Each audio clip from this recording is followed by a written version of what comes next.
Assalamualaikum warahmatullahi wabarakatuh. Hello, I'm Andini. I'd like to continue our discussions of sociolinguistics, and it's about language variation and change. Work in sociolinguistics have a question. Can linguistic change be observed while it is actually occurring?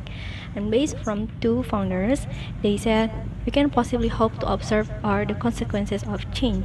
So the only changes that are important in language is structural consequences. There are two cases. The first one is structural split and phonemic split. Structural split can find instances of phonemic coalescence, and for example, like vowels of meat and meat. And the phonemic split, the situations in which there was no contrast at one time but a contrast developed. For example, a house with an S but two house with a Z. And some changes in the progress. The surveys which show age-related difference are usually apparent time studies.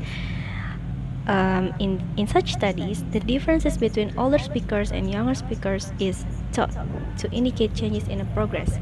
Older speakers' speech reflects the language they used when they were young, so the differences between that and how young people speak today may reflect language changes.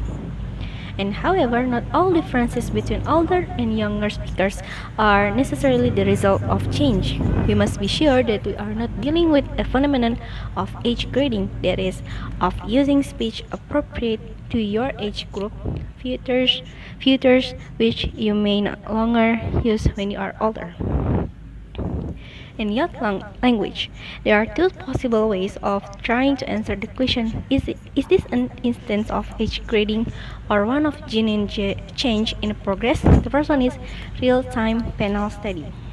To survey the same younger people 20 to 30 years later when they become middle-aged to see if they maintain the innovation and really stay quiet unlike the present older people.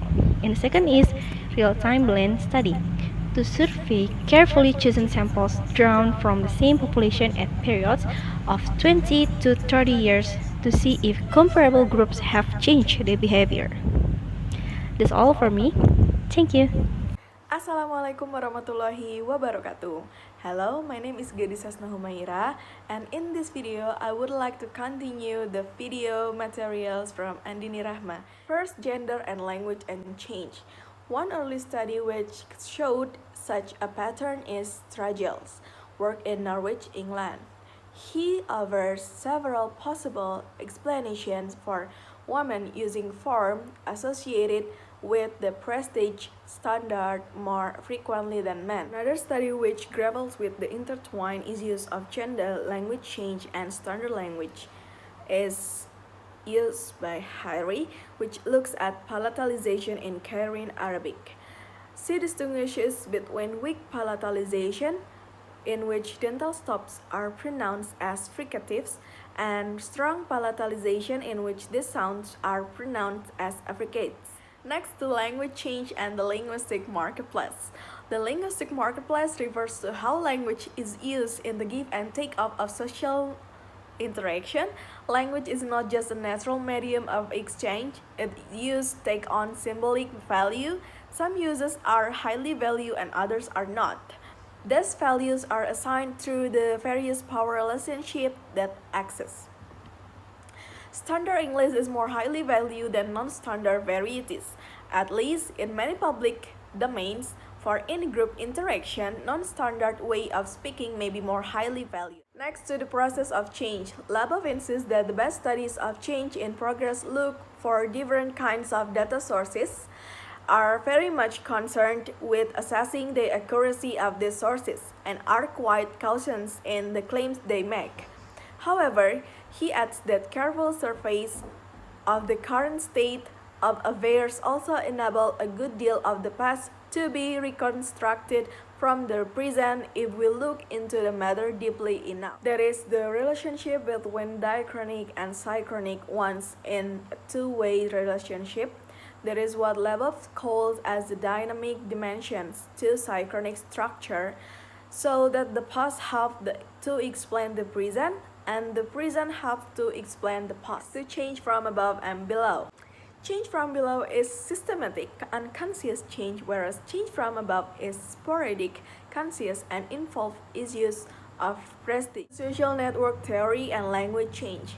The mirrors are two other linguistics who are interested in how change begins. Next to lifestyle and language change, occurred findings from her study of what she calls jokes and burnouts in an almost exclusively white suburban Detroit high school add a bolder perspective to the study of language change with the concept of lifestyle.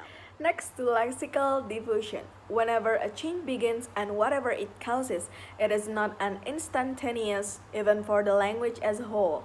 It has to stabilize itself. A number of linguists have proposed a theory of change called lexical diffusion. That's all the materials about language variation and change. If you have any questions, please comment below. Thank you for watching. Have a great day. Wassalamualaikum warahmatullahi wabarakatuh.